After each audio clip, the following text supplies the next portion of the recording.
Principal humiliates janitor, gets a moral lesson from his own son. Michael Peterson never imagined that a simple day at the school where he was principal would turn into the most embarrassing moment of his life. The words he had just spoken to the janitor still echoed through the hallway, dripping with contempt and arrogance. That's when he felt a small hand touch his arm. Turning around, he met the determined eyes of his 9-year-old son, Ethan, staring at him with an expression he'd never seen before. "Dad, I need to talk to you," the boy said with a seriousness beyond his years. Michael looked around. Noticing some teachers had stopped to watch the scene, the janitor, Mr. Jenkins, was still there, head bowed, gripping his broom with trembling hands. "Ethan, not now. Daddy's working," Michael replied, trying to keep his composure. "It's about Mr. Jenkins," Ethan insisted, pointing at the janitor. "You can't talk to him like that." The principal felt his face grow hot. How dare his own son question him in front of his staff? After all, he'd taught him about respect and hierarchy. "Ethan, we'll talk at home," Michael said, reaching for his son's hand. But the boy stepped away, moving toward the janitor instead. "Mr. Jenkins, are you okay?" Ethan asked, completely ignoring his father. The janitor looked up, surprised. His eyes held back tears, and his voice was shaky. "I'm fine, son. Don't you worry." "My dad shouldn't have said those things," Ethan said, staring straight at Michael. "He doesn't know who you really are." Michael felt as if the ground had opened beneath him. What did his son mean by that? How did Ethan know the janitor beyond his duties at school? "Ethan, we're leaving now," Michael ordered, trying to sound firm, but his voice betrayed his confusion. "No, Dad, you need to listen," the boy said, planting his feet firmly. "Mr. Jenkins saved me." The words hit Michael like a punch to the gut. Saved him? From what? When? How could such a present father not know something so important? Dear listener, if you're enjoying the story, don't forget to like and especially subscribe to the channel. It helps us a lot as we're just starting out. Now back to the story. "What are you talking about, Ethan?" Michael asked, crouching to his son's level. "Remember when I ran away from school last week?" Ethan said, locking eyes with his father. "You yelled at me, said I was irresponsible." Michael remembered perfectly. The secretary had called to say Ethan had left school without permission. When he found him at home, he'd been furious. The boy had refused to explain why he ran off, silently accepting his punishment. "I remember," Michael replied, unsure where this was going. "I didn't run away, Dad. I went after some boys who were hurting Timmy," Ethan revealed. "Timmy's my friend. He has Down syndrome." Michael's heart raced. He knew Timmy, a sweet boy in the school's special education class, but he never knew Ethan, and he were friends. "They were hurting him at the park," Ethan continued, his voice trembling. "I tried to stop them, but they were bigger. One of them pushed me and I hit my head on the swing." Michael swallowed hard. The park was 3 blocks from school. See if Ethan had been hurt. "I was bleeding and really scared," the boy went on. Then Mr. Jenkins showed up. Michael looked at the janitor, who had taken a few steps closer, still holding his broom. He saw what was happening and ran. "To us," Ethan said. "He scared off the bigger boys and took care of me and Timmy." "Mr. Jenkins took us to the health clinic," Ethan continued. "He stayed with me in the waiting room, called the school, and took care of my injury. He only left after the secretary's aunt arrived." Michael Peterson felt his legs go weak. How had he not known about any of this? Why had no one told him the details? "But why didn't you say anything to me?" Michael asked, trying to steady his voice. "Because I was afraid you'd be mad at Mr. Jenkins," Ethan replied, lowering his eyes. "He wasn't working at the time. He was on his way home for lunch when he saw the commotion." The revelation hit Michael like a bolt of lightning. Jenkins had given up his lunch break to help his son and hadn't even mentioned it. Meanwhile, Michael had spent the entire week humiliating the man who had saved Ethan. "Mr. Jenkins told me not to say anything because he thought you might believe he was meddling where he didn't belong," Ethan added. "But I couldn't stand seeing you treat him so poorly anymore." Michael turned to the janitor, whose eyes were glistening as he waited for a reaction. Suddenly, Every interaction from the past few months took on new meaning. The times Michael had been curt, impatient, treating Jenkins as if he were invisible. "Mr. Jenkins," Michael began, but his voice failed him. "You don't have to say anything, Dr. Peterson," the janitor said with the humility he always showed. "I understand your position. You have a lot of responsibility here." "No, you don't understand," Michael said, standing up. "I just found out I owe you the most important thing in my life." The hallway fell completely silent. A few passing teachers stopped to watch, sensing something significant was happening. "Ethan told me you saved him and another student," Michael said, his voice beginning to tremble. "And I've spent the last few months treating you as if—" He couldn't finish the sentence. The shame was so overwhelming the words refused to come out. "As if I were less important," Jenkins finished, his eyes filled with deep sadness. "I know, Doctor. I've always known." "Why didn't you ever tell me what you did for my son?" Michael asked. "Because I wasn't looking for recognition," Jenkins replied simply. "I just wanted to help a child in need." Ethan stepped closer to the janitor and took his hand. "Mr. Jenkins, tell my dad about the other kids you've helped," the boy said. Michael looked confused. "Other kids?" "Ethan, that's not important," Jenkins said, trying to change the subject. "Yes, it is," Ethan insisted. "Dad, Mr. Jenkins knows every student in the school by name. He notices when someone's sad or having trouble at home." Michael began to realize there was far more happening in his school than he had ever imagined. "He talks to us during recess," Ethan continued. "Gives us advice when we're struggling. Mary Jane was crying the other day because her parents are separating, and Mr. Jenkins spent time comforting her." Every word from his son felt like a dagger to Michael's heart. As a principal, he should have known these things. He should have been close to the students, tending to their emotional well-being. "What about Kevin?" Ethan asked the janitor. "Tell my dad about Kevin." Jenkins hesitated, clearly uncomfortable discussing his actions. "Kevin is a 5th grader," he said reluctantly. "He was having some trouble." "What kind of trouble?" Michael asked. "He wasn't eating properly," Jenkins said. "I noticed he always threw away his lunch but still looked hungry. I found out his family was struggling." Michael's stomach tightened. How had he not noticed one of his students was going hungry? "What did you do?" he asked, dreading the answer. "I started bringing extra snacks," said Jenkins, as if it were the most natural thing in the world. "My wife makes a few extra sandwiches, and I'd offer them to Kevin like they were leftovers from the school lunch." The generosity of the man he had humiliated just minutes earlier left Michael speechless. Jenkins was using his own money to feed a child in need, without anyone knowing. "How long have you been doing this?" asked Michael, his voice choked. "About 3 months," Jenkins replied, "until the family's situation improved." Ethan tugged at his father's pants, seeking attention. "Dad, there's more," the boy said. "Tell him about Mrs. Wilson, Mr. Jenkins." "Ethan, I think that's enough," said Jenkins, clearly embarrassed. "No, I want to know," Michael insisted. "Who's Mrs. Wilson?" "She's Johnny's mom from 2nd grade, Ethan explained. "She got sick and couldn't come pick him up from school." Jenkins sighed, realizing he couldn't avoid the conversation. "The boy would stay here until very late," he said. "His mother was going through chemotherapy and sometimes couldn't make it, so I'd take him home." "You took a child home every day?" Michael asked, incredulous. "Only when it was necessary," Jenkins replied. "It wasn't far out of my way." Michael began to grasp the magnitude of what he was discovering. Jenkins wasn't just a janitor doing his job. He was the school's guardian angel, looking after children who needed extra care. "And your wife never complained about you coming home late?" Michael asked. "Betty understands," said Jenkins, referring to his wife. "She says if it were our grandchild, she'd want someone to do the same." The mention of a grandchild piqued Michael's curiosity. He knew Jenkins had children, but had never bothered to learn about his employees' personal lives.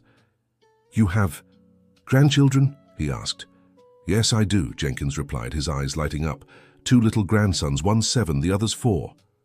"Do they live here in town?" "They're in Chicago," Jenkins said, his expression dimming slightly. "With my son. He got a good job there." Michael began to understand Jenkins' dedication to the school children better. He was channeling his love for his distant grandchildren into the students he saw every day. "When was the last time you saw them?" Michael asked, genuinely interested. "Almost a year ago," Jenkins answered, trying to hide his sadness. "Travel is expensive, and with the salary—" The sentence hung in the air, but Michael understood perfectly. On the salary he paid, regular trips to Chicago would be impossible for Jenkins. Ethan, who had been quietly listening, stepped closer to the janitor. "Mr. Jenkins, you showed me pictures of your grandsons," the boy said. "Dad, they look just like him." Michael remembered all the times he'd rushed past Jenkins without even a proper greeting. How many stories, how much pain, how much joy had he ignored? "Mr. Jenkins," Michael said, his voice more serious, "I need to apologize to you." "No need, Dr. Peterson, I understand." "No, you don't," Michael interrupted. "I was cruel to you today, and it wasn't the first time." The janitor lowered his eyes, silently confirming there had indeed been other occasions. "I said horrible things," Michael continued. "I treated you like you didn't matter." "Doctor, you're my boss. You have the right to—" "No, one has the right to humiliate another person," Michael interrupted again. "And that's what I did. I humiliated you in front of others." Ethan positioned himself between the two men, as if mediating. "Dad, Mr. Jenkins never complained about you," the boy said, "even when you were unkind to him." Michael looked at his son, impressed by the maturity he showed. "Do you talk about me with Mr. Jenkins?" he asked. "Sometimes," admitted Ethan. "When I'm sad because you come home late, or when you're stressed." The revelation hit Michael like a slap in the face. His son was seeking emotional support from a school employee, support he should have found at home. "What does Mr. Jenkins say when you talk about me?" Michael asked, dreading the answer. Ethan glanced at Jenkins, as if asking for permission to share. "He says being a principal is really hard," the boy replied, "that you have to take care of a lot of people, make big decisions. He always stands up for you, Dad." Michael felt tears burning his eyes. The man he had humiliated was defending his image in front of his own son. "Mr. Jenkins," Michael said, his voice thick with emotion, "how can you be so generous with me?" "Because I understand the weight you carry," Jenkins replied simply. "Running a school isn't easy. There's a lot of pressure, a lot of responsibility." "That doesn't excuse my behavior," Michael said. "Maybe not excuse, but it explains," Jenkins answered. "And everyone deserves a second chance." Ethan tugged his father's hand. "Dad, can I tell you something about Mr. Jenkins?" he asked. Michael nodded, bracing himself for another revelation that would make him feel even worse about himself. "He's taking night classes," Ethan said. "He wants to finish high school." Michael looked at Jenkins, surprised. The man had to be over 50, yet he was still chasing his dreams. "Why didn't you tell me?" Michael asked. "I could have given you a more flexible schedule to study." "I didn't want to be a bother," Jenkins replied. "And my work here is important. I wouldn't want you to think I'm neglecting my duties." "On the contrary," Michael said, "I'm impressed by your determination." Ethan smiled, pleased to see his father truly talking with his hero. "Mr. Jenkins is also learning computers," the boy added. "He wants to video chat with his grandkids." The image of Jenkins struggling to learn technology just to ease his longing for his grandchildren broke Michael's heart. How many sacrifices had this man made in silence? "Is the computer class expensive?" Michael asked. "Not too bad," Jenkins replied. "It's at the night school. They have a program for people my age." Michael did a quick mental calculation. With the salary he paid Jenkins, even an affordable course would be a financial stretch. "And are you enjoying it?" he asked. "It's tough," Jenkins admitted, smiling for the first time. "This computer stuff doesn't come easy to me, but the teacher is patient." Ethan laughed, remembering something. "Dad, Mr. Jenkins asked me to help him with some computer lessons," the boy said. "I taught him how to use Text Connect." The thought of his 9-year-old son teaching technology to a 50-year-old man made Michael smile despite the situation. "And did you manage?" he asked Jenkins. "I did," Jenkins replied proudly. "Now I talk to my son almost every day. Sometimes he sends pictures of the boys. The simplicity of Jenkins' joy moved Michael deeply. Things he took for granted were monumental achievements for this man. "Does your son know you're studying?" Michael asked. "He does," Jenkins said. He was really happy, said the boys will be proud of their grandpa. Ethan moved closer to his father. "Dad, Mr. Jenkins also told me about when he was young," the boy said. "What did he say?" Michael asked, growing more interested in the life of the man he'd ignored for so long. "He wanted to be a teacher," Ethan said, "but he had to drop out of school really early." Michael looked at Jenkins, who seemed a bit embarrassed by the revelation. "A teacher of what?" asked Michael. "History," replied Jenkins, his eyes shining. "I've always loved reading about the past." "And why did you stop studying?" "My father got sick when I was 15, Jenkins explained. "I had to work to help at home. Then came marriage, kids, life just carried on." Michael began to understand Jenkins' passion for the school children better. He was living his dream of being an educator, the only way he could. And now, finishing. "High school, do you plan to go to college?" Michael asked. "I dream of it," admitted Jenkins. "I know I'm old, but maybe there's still time." "You're not old," said Michael, realizing he meant it. "Lots of people start college after 50. Ethan tugged at his father's shirt again. "Dad, can I tell him about Mr. Jenkins' project?" Michael looked questioningly at Jenkins, who subtly shook his head as if asking Ethan not to mention it. "What project?" Michael pressed. "He wants to create a reading corner at the school," said Ethan, ignoring Jenkins's gestures. "With history. Books for the kids." The idea surprised Michael. It was exactly the kind of initiative he, as principal, should be promoting. "Have you drafted a formal proposal?" he asked Jenkins. "It's nothing formal," Jenkins replied, visibly embarrassed. "Just an idea. I know I don't have the authority to suggest these things." "Of course you do," said Michael. "You work here, you know the children. Your opinion matters." Jenkins seemed surprised by the statement. "You really think so?" he asked with touching uncertainty. "I do," Michael answered. "In fact, I'd love to hear more about this idea." Ethan bounced excitedly. "Dad, Mr. Jenkins has a whole notebook full of ideas for the school." Michael looked at Jenkins with renewed interest. This unassuming man had put more thought into the students' well-being than he had. "You really have a notebook of ideas?" he asked. "I do," Jenkins admitted, "but they're just thoughts, things I notice while working." "I'd love to see those ideas," Michael said, and he meant it. "Really?" Jenkins asked, disbelieving. "Really," Michael confirmed. "In fact, I think we have a lot to talk about." Dear listener, if you're enjoying the story, don't forget to like and especially subscribe to the channel. It helps us a lot as we're just starting out. Now, continuing. The sound of the bell signaling the end of recess interrupted the conversation. The children began returning to their classrooms and the school routine had to resume. "Well," said Michael, looking around, "I guess we need to get back to work, but this conversation isn't over." "Of course, Dr. Michael," said Jenkins, slipping back into his formal demeanor. "No," Michael said. "I want you to come to my office at the end of the day. We have much more to discuss." Jenkins nodded, still seeming stunned by the principal's change in attitude. "And Ethan," Michael said, crouching to his son's level, "thank you for having the courage to tell me the truth." "You're not mad at me?" the boy asked. "I'm proud of you," Michael replied, hugging him. "You taught me a very important lesson today." Ethan smiled and turned to Jenkins. "Mr. Jenkins, thank you for taking care of me when I needed it." "Always, my boy," Jenkins answered, ruffling the child's hair. "Always." Michael stood and extended his hand to Jenkins. "Mr. Jenkins, thank you," he said, "for everything." Jenkins hesitated a moment before shaking the principal's hand. It was the first time in years they'd shared this kind of respectful contact. 5 o'clock in my office?" Michael asked. "I'll be there," Jenkins replied.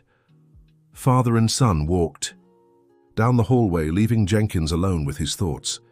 The janitor looked at his hands, still feeling the principal's warm handshake. Maybe things really could change. As they walked, Ethan held his father's hand.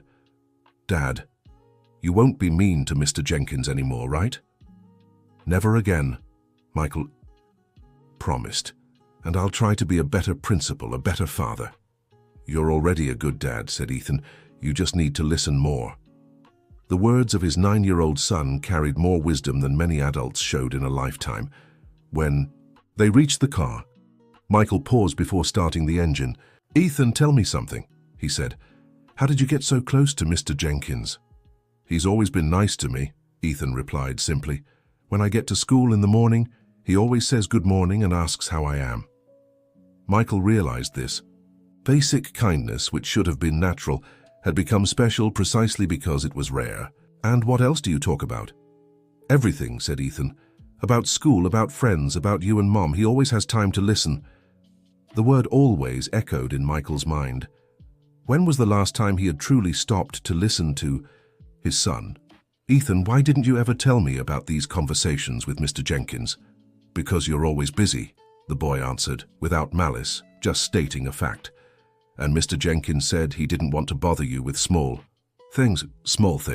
The most important things in his son's life were labeled small because he had created an atmosphere where only big problems deserved his attention. On the drive home, Michael reflected on everything he had discovered. In just a few hours, his perception of Jenkins had completely changed, but more than that, his perception of himself as a father and a leader was also being questioned. When they got home, Ethan ran to his room, leaving Michael alone with his thoughts. He poured himself a glass of water and sat at the kitchen table trying to process everything that had happened. He remembered that morning, when he had arrived at school irritated over some reports he needed to submit. Jenkins had been cleaning the entrance hall and greeted him. "Good morning, Dr. Peterson." Michael had walked right past without even looking at the man. Now, hours later, he learned that same man had saved his son, was using his own money to feed a student in need, and was even studying at night to chase his dreams. His phone rang, interrupting his thoughts. It was his wife, Jennifer. "Hi, honey. How was your day?" she asked. "Different," Michael replied, "very different." "Did something happen?" Michael hesitated. How could he summarize a morning that had shifted his perspective on so many things? "Jennifer, do you know anything about Ethan getting hurt at school last week?" "Hurt?" Her voice grew worried. "What's this about?" "Ethan told me today that when he ran away from school, he was actually defending a friend who was being bullied." "Oh my God, was he hurt?" "He hit his head and bled," said Michael. "He had to go to the clinic." "What? Why didn't the school call me? Why didn't you—" "Tell me?" "Because I didn't know," Michael admitted. "No one gave me those details. I only found out today." Jennifer was silent for a few seconds, processing the information. "And who helped our son?" "The school janitor," said Michael. A man I've treated very poorly." The conversation continued for a few more minutes, with Michael sharing the key points of what he'd learned. Jennifer was shocked, both by Jenkins' heroic actions and by her husband's behavior. "Michael, you need to do something," she said. "This man saved our son." "I know," replied Michael. "I've already scheduled a talk with him for this afternoon." "And Ethan, how is he?" "Good. Actually better than good. I'm impressed by his maturity." "He's a special boy," said Jennifer. "Takes after his father." "I don't know about that," said Michael. "I think he's a better person than I am." "Don't say that," Jennifer gently scolded. "Everyone makes mistakes. What matters is recognizing them and trying to make things right." After hanging up, Michael went up to Ethan's room. The boy was doing his homework, focused. "Ethan, can I ask you something?" said Michael, sitting on the bed. "Sure, Dad." "Why did you have the courage to stand up to me today? You've never done that before." Ethan stopped writing and looked at his father. "Because I couldn't take it anymore," the boy said. "Seeing you be unkind to someone so good, it made me sad." "And why didn't you tell me before?" "Because I was afraid," Ethan admitted. "Afraid you'd get mad at me." His son's honesty broke Michael's heart. He had created an environment where his own child was afraid to speak his mind. "Ethan, I want you to know something," Michael said. "You can always talk to me about anything, even when I'm wrong." "Really?" Ethan asked, hope in his voice. "Especially when I'm wrong," Michael confirmed. "Today you taught me a very important lesson, and I'm grateful for that." Ethan smiled and went back to his homework. Michael stayed a few more minutes, watching his son study, noticing details he usually overlooked. Later that afternoon, Michael returned to the school for his meeting with Jenkins. The building was nearly empty, just a few janitors and teachers staying late. He found Jenkins waiting outside his office, holding an old notebook. "Mr. Jenkins, please come in," Michael said, opening the door. "I brought the notebook Ethan mentioned," Jenkins said hesitantly, "but they're just notes, really." "Have a seat, please," Michael said, gesturing to the chair across from his desk. "May I see the notebook?" Jenkins carefully handed it over. Michael opened it and was amazed by what he saw, pages and pages of detailed observations about the school's needs, improvement suggestions, and activity ideas for students. "Mr. Jenkins, this is incredible," Michael said, flipping through the pages. "How long have you been keeping these notes?" "About 2 years," Jenkins replied. "I've always noticed things, and I started writing them down so I wouldn't forget." Michael stopped at a specific page, a detailed plan to create reading spaces around the school, complete with a budget estimate and implementation schedule. "How you put this budget together yourself?" Michael asked. "I looked up prices online," Jenkins said. "In computer class, the teacher helped me with some calculations." The man's dedication was extraordinary. Even without any official authority, he had thought about the school's future more carefully than many administrators. And this idea, "Hear about a school garden?" Michael pointed to another page. "Oh, that came because I noticed many kids don't know where food comes from," Jenkins explained, brightening. "I thought it'd be nice if they planted things, learned about nature." Michael kept flipping through the notebook, finding ideas for improving safety, activity suggestions for breaks, and notes on infrastructure issues. "Mr. Jenkins, why didn't you ever show me this before?" Michael asked. "Because I didn't think you'd want to hear it," Jenkins answered honestly. "And also because I don't have any training in this stuff. They're just ideas from someone who pays attention." "Your observations are more valuable than many technical reports I receive," said Michael. "You're here every day, talking with the children, knowing the real issues." Jenkins smiled shyly, clearly unaccustomed to praise. "Mr. Jenkins, I want to propose something," said Michael, closing the notebook. "How about we turn some of these ideas into reality?" "How so?" asked Jenkins, surprised. "Well, first I want to implement the school garden project," said Michael. "Would you like to coordinate it?" "Me?" asked Jenkins, incredulous.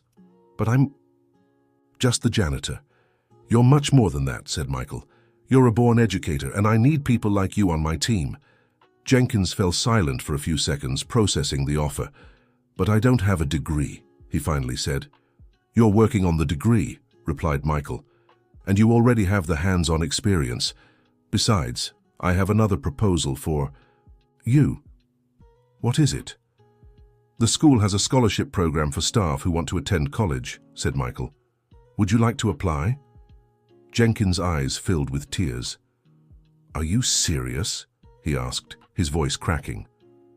"Completely serious," confirmed Michael. "In fact, I should have offered this long ago." Jenkins covered his face, trying to control his emotions. "Mr. Jenkins, are you okay?" asked Michael, concerned. "Yes," replied Jenkins, wiping his eyes. "It's just, this is all I've ever dreamed of." "Then let's make that dream come true," said Michael. "But first, I need to apologize to you." "Dr. Michael." "Let me finish," interrupted Michael. "I've been unfair to you, not just today, but for a long time. I treated you as if you were invisible, when in truth, you're one of the most important people in this school." "You don't have to—" "Yes, I do," insisted Michael. "You saved my son, you care for the students as if they were family, and I was blind to all of it." Jenkins listened silently, visibly moved. "I know words can't undo the past," continued Michael, "but I want you to know that from now on, things will be different." "I accept your apology," said Jenkins simply, "and I'm glad we can have a new relationship." "There's one more thing," said Michael, "about your grandchildren." "My grandchildren?" asked Jenkins, surprised by the change of subject. "The school will fund a trip for you to Chicago," said Michael, "so you can visit them." "Doctor, that's too much," protested Jenkins. "I can't accept." "Of course you can," said Michael. "Consider it a bonus for the excellent work you do here." "But I'm just doing my job." "You do far more than your job," corrected Michael, and its time that was recognized. Jenkins grew emotional again, unable to speak. "There's one more thing," said Michael. "I'm creating a new position at the school. Student Well-Being Coordinator. I'd like you to take it." "Me?" asked Jenkins, disbelieving. "But I don't even really know what that means." "It means making official what you already do," explained Michael. "Looking after the students, noticing their needs, creating projects to improve their school life." "What about my janitorial work?" "We'll hire someone else to help with cleaning," said Michael. "You'll focus entirely on this new role." "Dr. Michael, I don't know what to say," said Jenkins, his voice trembling. "Say you accept," smiled Michael. "I accept," said Jenkins, smiling too. "I really do." The two men stood up, and for the second time that day shook hands. But this time, it was different. It was the start of a new partnership. "Mr. Jenkins, there's one more thing I'd like to discuss," said Michael. "About Ethan." "What about him?" "I realize today that my son has more serious conversations with you than with me," said Michael. "And that worries me." "Doctor, I never meant to interfere in your relationship," said Jenkins, concerned. "You didn't interfere," Michael reassured him. "You filled a gap that I created, and for that I'm grateful." "Ethan is a special boy," said Jenkins. "Very sensitive, very observant." "He likes you a lot," said Michael. "And I can see you care for him too." "I do," Jenkins admitted. "He reminds me a lot of my grandsons." "I'd like you to keep being an important figure in his life," said Michael, "but this time with my approval and encouragement." "It would be an honor," said Jenkins. "How about we start implementing some of your projects?" Michael suggested. "Ethan could help. It would be a good way to spend more time with him." "You'd allow that?" Jenkins asked, excited. "Of course," Michael replied. "In fact, I think it would be great for him to be involved in educational projects." The conversation continued for another hour, with the two men planning the changes they would make at the school. Michael was impressed by Jenkins' vision for education and his genuine passion for the children's well-being. When they finally said goodbye, it was already evening. Michael went home with a strange but good feeling, like he'd discovered a hidden treasure right under his nose. At home, he found Ethan and Jennifer in the living room watching TV. "How did the talk go?" Jennifer asked curiously. "Really well," Michael replied. "Very eye-opening." "What did you talk about?" Ethan asked eagerly. "About Mr. Jenkins' projects." "For the school," said Michael, "and how you can help implement them." "I get to help?" Ethan asked, bouncing with joy. "If you want," Michael answered. "Mr. Jenkins has a lot of interesting ideas, and I think you'd enjoy being part of them." "Of course I want to," Ethan exclaimed. Jennifer looked at her husband with an approving smile. It was rare to see Michael so excited about school projects. "And Mr. Jenkins?" she asked. "How did he take the conversation?" "He was moved," said Michael, "and so was I. I realized we have a true educator at our school, and I was wasting that." "Dad, are you going to stop being mean to Mr. Jenkins?" Ethan asked. "Not only will I stop, but I'll work alongside him," Michael said. "In fact, he's going to have a new role at the school." "What role?" Ethan asked, curious. "Student well-being coordinator," Michael said. "It means he'll officially oversee what he's already been doing, looking after you students." Ethan thought for a few seconds. "Dad, does that mean Mr. Jenkins will be like a teacher?"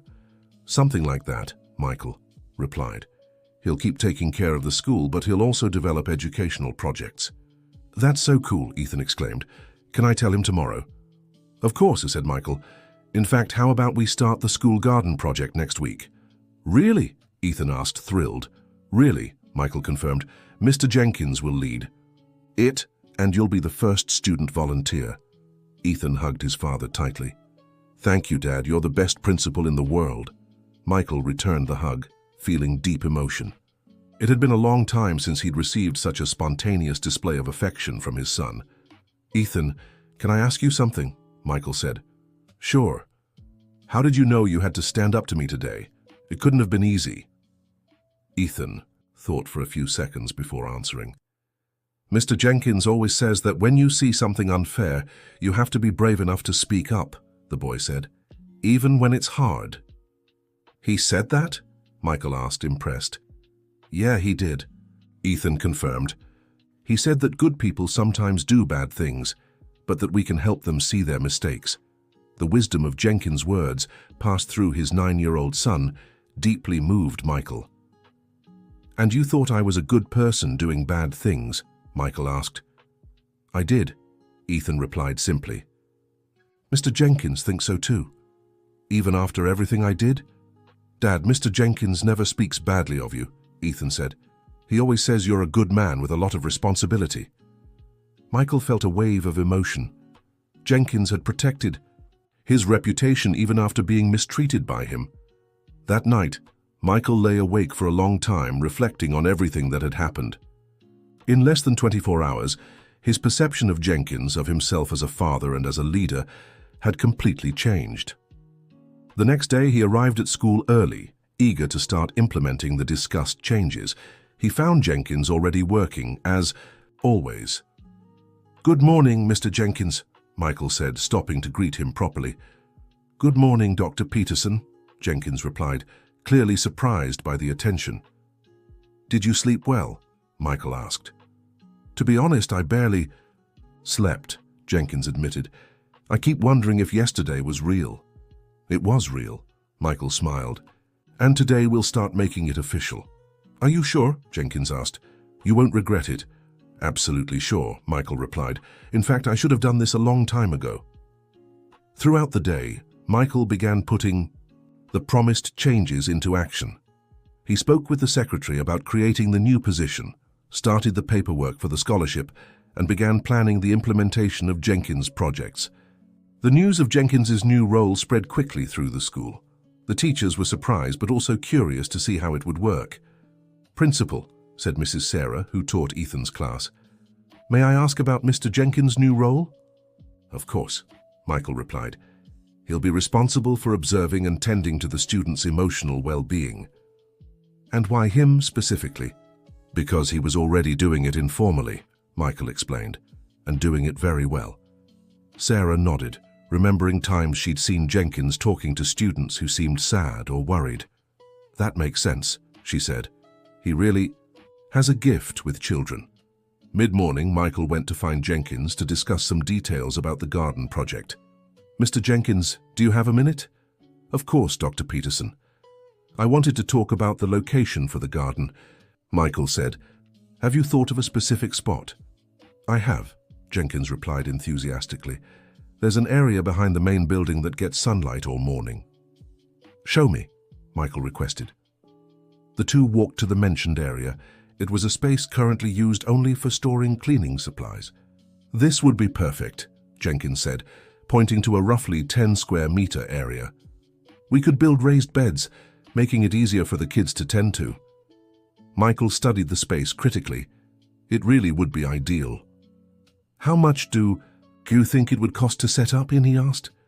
"From what I've researched, about $500, Jenkins replied.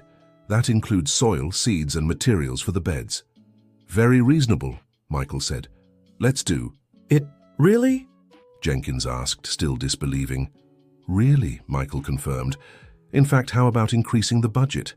With $1,000, we could do something more ambitious. With $1,000, we could make a really complete garden," Jenkins said, excited. "We could plant vegetables, herbs, even some small fruits." "Perfect," Michael said. "When can you start?"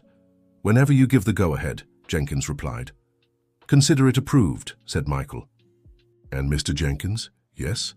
"Thank you for being so dedicated to our school." Jenkins smiled, clearly moved by the recognition. During lunch, Michael chatted with other staff about the changes he was implementing. The reaction was mostly positive. "It was about time," said Dorothy from the office. "Mr. Jenkins has always been very dedicated. He helps everyone here," added Ruth from the cleaning staff, always willing to lend a hand. Michael realized that, in truth, everyone already recognized Jenkins' value. He had been the last to see it. At the end of the day, when the students had already left, Michael found Jenkins organizing materials to start the garden project. "Already preparing?" Michael asked. "I want to start tomorrow," Jenkins replied. "I'm really excited." "What about college? Have you thought about what to study?" "History," Jenkins answered without hesitation. "It's always been my dream." "Then let's make it happen," said Michael. Tomorrow, I'll call the university to ask about the scholarship process. Dr. Peterson, Jenkins said, pausing his organizing. Can I ask you something? Of course. Why have you changed so much? I mean, I'm happy, but it was very sudden. Michael thought for a few seconds before answering. Because my son showed me I was being unfair, he said. And because I realized I was wasting the chance to work with an extraordinary person. I'm not extraordinary, Jenkins protested. You are, Michael insisted. You have something you can't learn in college, a genuine love for education and for children. I've always liked kids, Jenkins admitted. They're pure, honest, and you treat them with the respect they deserve, Michael said. That's what makes you a born educator. Just then, Ethan came running across the yard. He had forgotten a backpack in the classroom. Dad, Mr. Jenkins, the boy called, waving.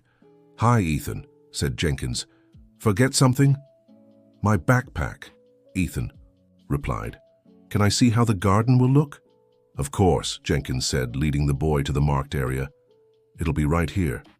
Ethan studied the space with curious eyes. It's gonna be big, he exclaimed. It sure is, Jenkins replied. And you'll help me take care of it. What plants will we have? Ethan asked. Carrots, lettuce, tomatoes, Jenkins listed. And how about some herbs for seasoning? Basil, parsley? Cool, said Ethan. Mom will love that. She loves cooking. Michael watched the interaction between Jenkins and his son, noticing how natural and warm it was. Ethan, Michael said, how about we invite Mr. Jenkins to dinner at our place one of these days? Really? Ethan asked excitedly. If he wants to, Michael said, looking at Jenkins. It'd be an honor, Jenkins replied, clearly touched by the invitation. Then it's settled, Michael said. How about Saturday? Perfect, said Jenkins. On the way home, Ethan couldn't stop talking about the garden and how happy he was with the changes at school. Dad, now Mr. Jenkins will be respected by everyone, the boy said. He always deserved that respect, Michael replied. I was just slow to see it. But the important thing is that you did, Ethan said wisely. You're right, Michael agreed, and thank you for helping me see it. Mr. Jenkins always says mistakes are how we learn, Ethan said. He's very wise, Michael replied. Yeah, Ethan agreed. That's why I like him so much. When they got home, Jennifer was eager to hear how the first day after the changes had gone. How was it? She asked. Really good, Michael answered. We started organizing the garden project, talked to other staff about the changes, and invited Mr. Jenkins for dinner here on Saturday. That's wonderful, said Jennifer. I'm curious to get to know him better. You'll like him, said Ethan. He's really nice. I'm sure, said Jennifer. During dinner, Michael shared more details about the changes he was implementing at the school. Jennifer listened intently, happy to see her husband so excited about his work. You know what impresses me the most, said Michael. His humility. Even though he's so dedicated, he never asked for recognition. People like that are rare, said Jennifer. They really are, agreed Michael. And to think, I almost missed the chance to work with someone like that, but you didn't, said Ethan. What matters is that now you'll work together. True, said Michael, smiling at his son. Dear listener, if you're enjoying the story, take a moment to like and especially subscribe to the channel. It helps us a lot as we're just starting out. Now, continuing. In the following days, the school's dynamics began to change noticeably. Jenkins, now in his new role, had more time to talk with the students and observe their needs. Michael, in turn, started learning more about the school's real issues through the reports Jenkins prepared. Dr. Michael, said Jenkins one Thursday, I need to talk to you about Sophia, from 3rd grade. What happened? Asked Michael. She's been very quiet lately, said Jenkins. She doesn't play during recess, doesn't talk to her classmates. Did you speak with her teacher? I did, replied Jenkins. The teacher noticed the change too. I think we should talk to her parents. Let's do that, agreed Michael. Can you schedule a meeting? I can, said Jenkins, but there's something else. What? Jacob, from 5th grade, has been coming to school without lunch, said Jenkins. It's the 3rd day I've seen him eating just a pack of crackers. Michael made a mental note to check if there were financial troubles in the boy's family. "Did you offer help?" he asked. "I gave him an extra snack yesterday," said Jenkins. He accepted, but seemed embarrassed. "Let's talk." To his parents too, Michael decided, discreetly. These conversations became routine. Every day, Jenkins brought valuable observations about the students, and together they found ways to help. On Saturday, Jenkins arrived at Michael's house promptly at 7 in the evening. He brought a small potted plant as a gift. "Welcome," said Michael, opening the door. "Thank you," said Jenkins, handing over the pot. "It's basil. My wife grew it." "How lovely," exclaimed Jennifer, appearing in the living room. "Nice to meet you, I'm Jennifer." "Jenkins," he replied shyly. "The pleasure's mine."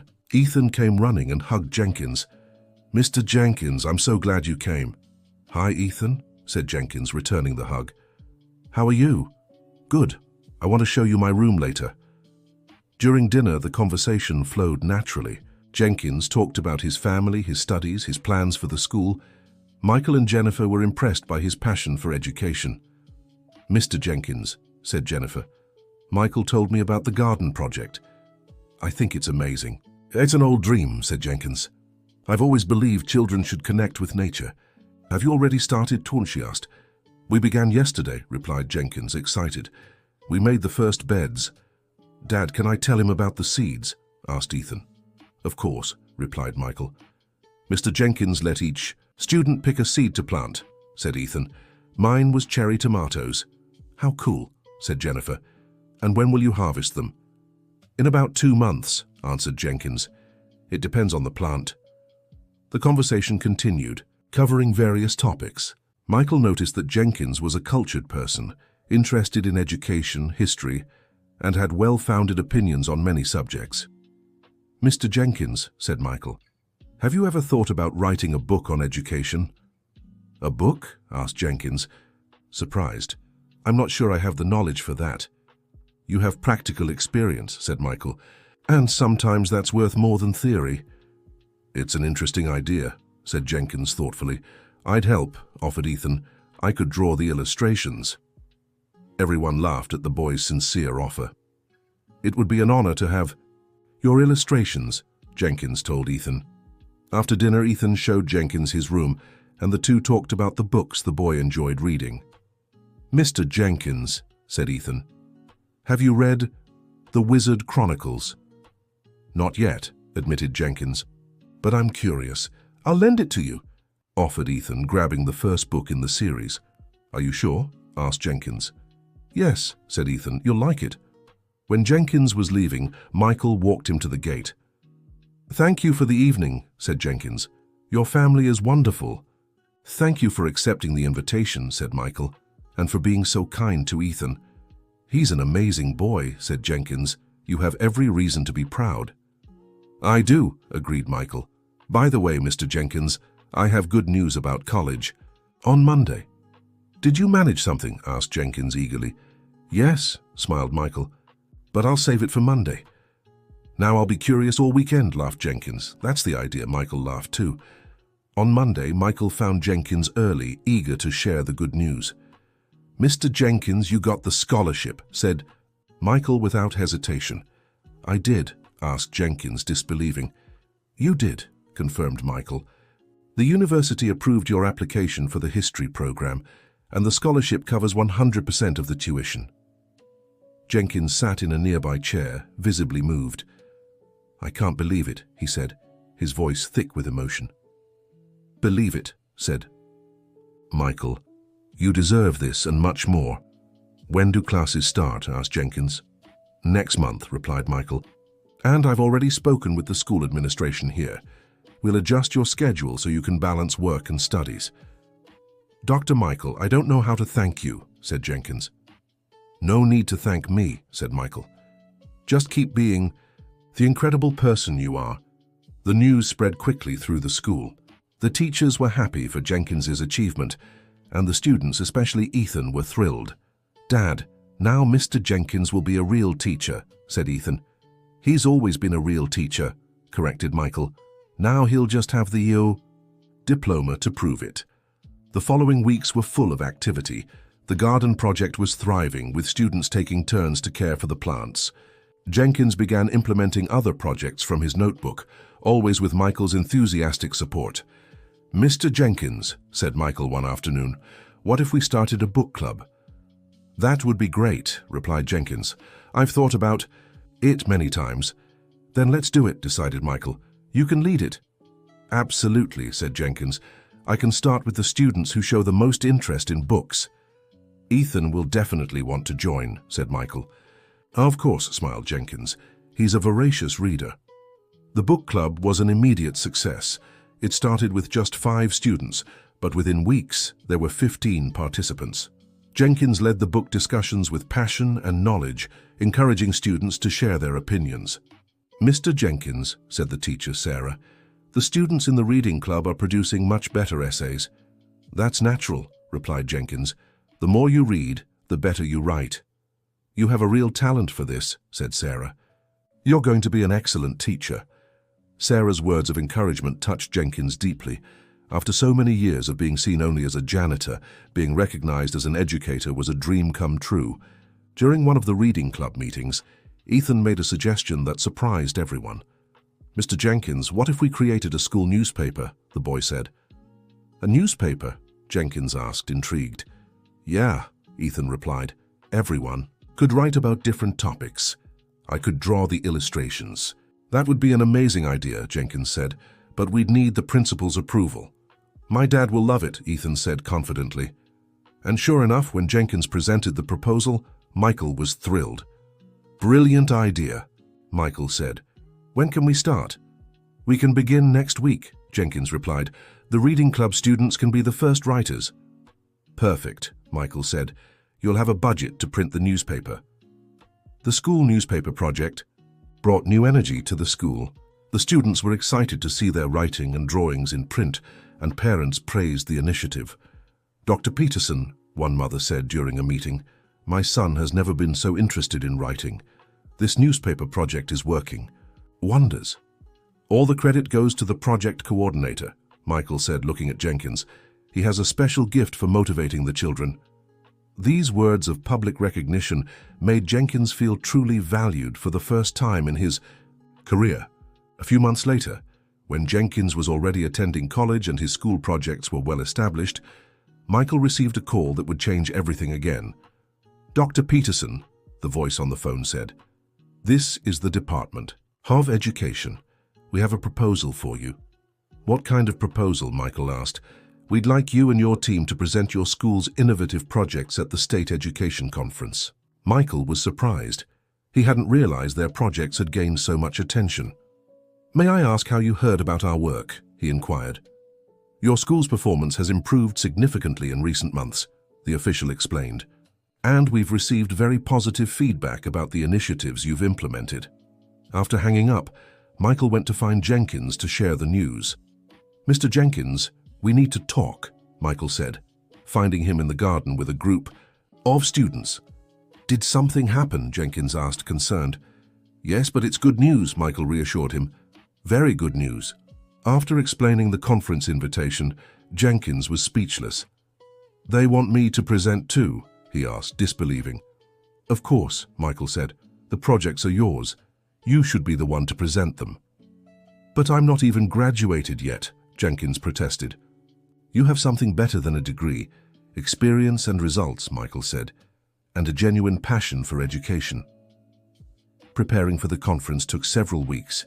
Michael and Jenkins worked together, organizing project data, preparing presentations and gathering testimonials from students and parents. "Mr. Jenkins," Michael said during one of their prep sessions, "do you realize how much your ideas have impacted our school?" "It still feels like a dream," Jenkins admitted. "A few months ago, I was just the invisible janitor." "You were never invisible," Michael corrected. "I was the one who was blind." "What matters is that we're working together now," Jenkins said. "And what a team," Michael smiled. On the day of the conference, Michael and Jenkins traveled to the state capitol. Jenkins was visibly nervous but determined to give his best. "Mr. Jenkins, you'll do just fine," said Michael at the hotel. "Speak from the heart, like you always do." "I'll try," said Jenkins. "Don't try, just be yourself," Michael corrected. That's what makes you special. On the day of the presentation, the auditorium was packed with educators from across the state. When it was Michael and Jenkins's turn to present, the nervousness was clear.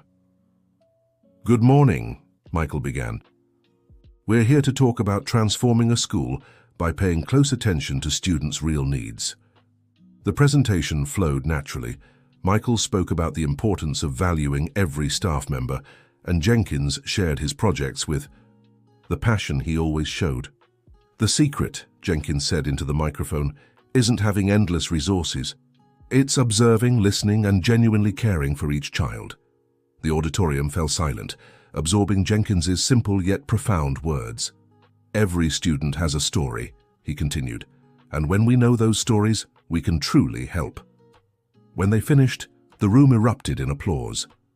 Several educators approached to ask questions and share experiences. Mr. Jenkins, said a principal from another town, how did you develop such sensitivity for observing children? I think it's because I'm a father and grandfather, Jenkins replied, and because I truly love children. It's that simple, she asked. That simple, Jenkins confirmed. Education is about love, not complicated techniques. On the trip back, Michael and Jenkins reflected on the conference. How do you feel? Michael asked. I still can't believe it happened, said Jenkins. People asking me about education like I'm some expert. You are an expert, Michael said. The most important kind, one who comes from experience and the heart. Thank you for believing in me, said Jenkins. Thank you for teaching me what true education is, Michael replied. When they returned to school, they were greeted as heroes. The students, led by Ethan, had prepared a small welcome party. Dad, Mr. Jenkins, Ethan shouted, running to hug them. How was it? It was amazing, said Michael. Mr. Jenkins was a hit. Really? Ethan asked, looking at Jenkins. It was very special, Jenkins confirmed. And you know what made me happiest? What? Ethan asked. Knowing it all started because you had the courage to stand up for me, Jenkins said. Ethan smiled, proud to have made a difference. In the following weeks, the school received many visits from educators interested in their projects. Jenkins became a reference for education based on care and observation. Mr. Jenkins, Michael said one evening, have you ever thought about writing a book about your experiences? You always come back to that idea, Jenkins laughed. Because I think you have so much to teach, Michael insisted. Maybe once I graduate, said Jenkins, I'm still learning. You already teach more than many graduates, Michael replied. During his first college semester, Jenkins balanced studies, work and family with admirable dedication. His classmates were impressed by his practical experience. Jenkins, said a classmate, you should share your experiences with the class. I'm not sure it'd be interesting, Jenkins said modestly. Here it would, she insisted. You live education in a way we only study in theory. Their pedagogy professor also recognized the value of Jenkins's experience. Mr. Jenkins, she said after class, I'd like you to give a presentation about your school projects. Are you sure? Jenkins asked. Absolutely, she replied. Your classmates can learn so much from your practice. Jenkins's presentation at the college was another success. His colleagues asked many questions about how to implement similar projects in their own schools. How do you connect so well with the children? One colleague asked. By listening to them, Jenkins replied simply, and treating them with the respect they deserve. But what if they don't want to talk? I wait, said Jenkins. Patience is essential in education. A few months later, Jenkins received an unexpected offer. An editor had seen his presentation at the conference and wanted to publish a book about his teaching methods. A book about, me? Jenkins asked, surprised. About your methods, the editor corrected. There's a lot of demand for practical, human-centered approaches in education. But I'm not even certified yet, Jenkins protested. You have something many certified educators don't, authenticity and proven results, the editor replied. Jenkins discussed the offer with Michael, who was thrilled. You have to accept, Michael said. Think of how many educators could benefit from your ideas. Do you really think I can write a book? Jenkins wondered. Of course you can, Michael. Encouraged. You have incredible stories to tell. With Michael's and his family's support, Jenkins decided to accept the offer. He began working on the book on weekends, sharing his experiences and explaining his methods. "Ethan," Jenkins said during a visit to Michael's house, "could you help me with the book's illustrations?" "Really, me?" Ethan asked excitedly. "Of course," Jenkins smiled. "You always said you wanted to be part of it." Ethan worked diligently on the illustrations, creating drawings that perfectly captured the spirit of Jenkins' projects. Meanwhile, at school, the projects continued to grow. The garden had expanded, the book club now had over 30 members, and the school newspaper was on its 5th edition. "Mr. Jenkins," said Mrs. Sarah, "the students' performance has improved so much. The external evaluations show significant progress." "It's the result of the whole team's work," Jenkins replied modestly. "But your projects made the difference," Sarah insisted. "The projects matter, but what's most important is the caring environment we've built," Jenkins explained. Michael, listening to the conversation, felt proud to have Jenkins as his partner. Together they had transformed not just the school but also their own lives. One day Ethan came home with special news. "Dad, guess what?" the boy said excitedly. "What?" Michael asked. "Mr. Jenkins was chosen Employee of the Year," Ethan announced. "Really?" Michael asked, though he wasn't surprised. "Really. The secretary announced it today," Ethan confirmed. "And you know what else?" "What?" "He gets a trip to Chicago to visit his grandchildren," Ethan said, bouncing with joy. Michael smiled. It was the second trip the school had funded for Jenkins, and he deserved every bit of it. "That's wonderful," Michael said. "He'll be so happy." "He already is," Ethan replied. "He cried when he found out." At the end of the school year, the school held a ceremony to celebrate the projects they had implemented. Jenkins was honored for the transformation he had brought about. "Mr. Jenkins," Michael said at the microphone, "a year ago I was a principal who didn't see the value in my staff. Today I have the honor of working alongside one of the greatest educators I've ever known." The audience applauded warmly. Jenkins was visibly moved. "When I was asked to speak," Jenkins said at the microphone, "I thought a lot about what to say, and I realized it all started with a lesson I learned from a child." Jenkins looked at Ethan, who sat in the front row with his parents. "Ethan taught me that we must have the courage to stand up for what's right even when it's hard," Jenkins continued. "And Michael taught me that it's never too late to recognize our mistakes and change them." The audience was silent, captivated by Jenkins' words. "What I've learned this year is that education isn't about passing on knowledge," said Jenkins. "It's about shaping better people, and that only happens when we genuinely care for one another." The applause was long and heartfelt. Many had tears in their eyes. After the ceremony, as people said their goodbyes, Ethan approached Jenkins. "Mr. Jenkins, thank you for everything," the boy said. "Thank you," Jenkins replied, ruffling Ethan's hair. "You're the one who changed everything." "We changed together," Ethan wisely corrected. Michael watched the scene, reflecting on how a simple conversation in the school hallway had transformed so many lives. Ethan had learned about courage and justice. Jenkins had earned the recognition he always deserved, and he himself had become a more compassionate and aware leader. At the start of the following year, Jenkins' book was published. Education. From the Heart, Lessons from a Janitor Who Became a Teacher, became a hit among educators across the country. "Mr. Jenkins," Michael said, flipping through the newly arrived book. "You're an author now." "I still can't believe it," Jenkins admitted, holding his own book carefully. "And look how beautiful Ethan's illustrations turned out." Ethan's illustrations were indeed perfect, capturing the essence of every project described in the book. "Dad, when will Mr. Jenkins' book be in stores?" Ethan asked. "Next week," Michael replied, "and he's doing a signing here at the school." "That's so cool," Ethan exclaimed. "Can I help?" "Of course," Jenkins said. "You're the co-creator of the illustrations." The signing was a memorable event. Educators from various cities came to meet Jenkins and learn about his methods. The book quickly sold out.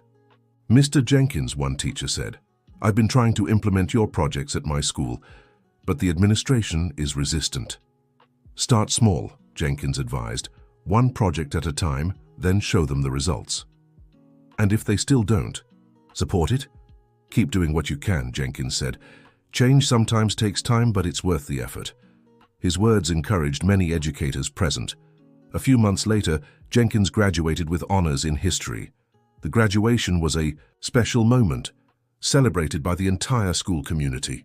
Professor Jenkins, Michael said during the graduation party, officially now. Professor Jenkins, Jenkins repeated, smiling. That has a nice ring to it. It does, Ethan agreed. And you've always been a teacher anyway. True, Jenkins said, but now I have the paper to prove it. With his degree in hand, Jenkins received several job offers. Universities wanted to hire him as a professor, and schools offered curriculum coordination positions. So, are you going to accept any of them?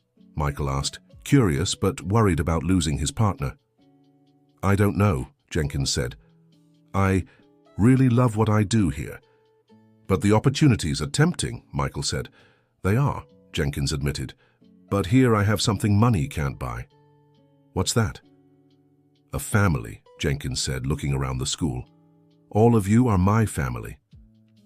Michael was moved by the answer. You know that whatever you decide, you'll always have our support, he said. I know, Jenkins replied, and that's what matters most. After much thought, Jenkins decided to stay at the school, but agreed to give lectures and consultations at other institutions on weekends. This way, I can share our experiences without abandoning our projects, Jenkins explained. Perfect. Michael agreed. The best of both worlds. During the school break, Jenkins traveled to Chicago to visit his grandchildren. It was the first time in 2 years that he had managed to spend an extended period with them. Grandpa, you've become famous, said his oldest grandson, showing an online article about the book. Just a little, Jenkins laughed, but the most important thing is being here with you all.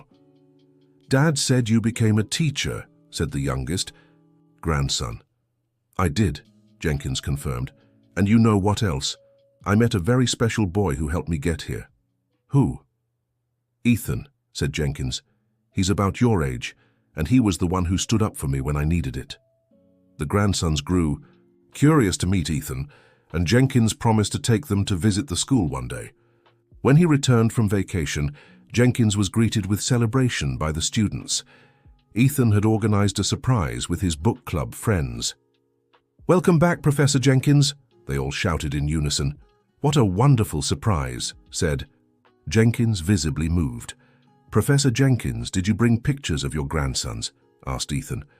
I did, said Jenkins, showing the photos on his phone. And they want to meet you. Really? Asked Ethan, excited. Really, Jenkins confirmed. Maybe next vacation you can go to Chicago with your parents. Dad, can I? Ethan asked Michael. Of course, Michael replied. That would be great. The school year continued with new projects and achievements. The garden had expanded so much that they began donating vegetables to needy families in the community. The book club published an anthology of student writings.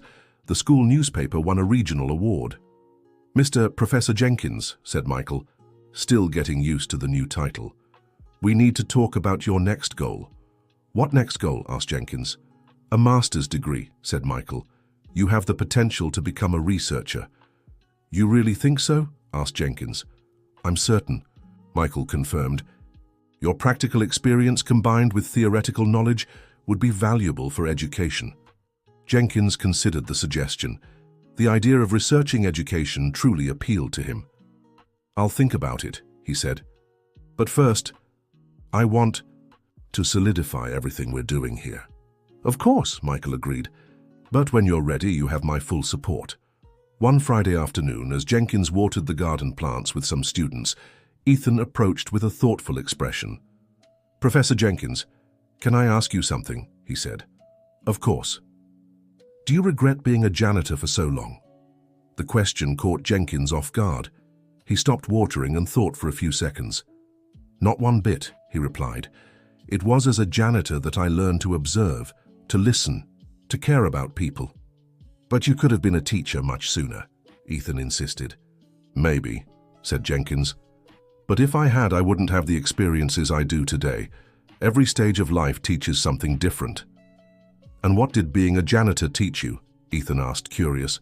It taught me humility, patience, and that every person matters, Jenkins explained. It taught me that your title doesn't matter, how you treat people does. Ethan nodded, absorbing the lesson. Professor Jenkins, thank you for never giving up on your dreams, he said. Thank you for reminding me dreams can come true, Jenkins replied. At the end of that year, the school received a special distinction from the Department of Education as an example of educational innovation. The recognition came with funding to expand their projects even further. Professor Jenkins, Michael said during the award ceremony, this prize is more yours than mine. It's ours, Jenkins corrected, the whole school community's. True, Michael agreed, but it started with your ideas and your dedication. And with the courage of a 9-year-old boy, added Jenkins, looking at Ethan.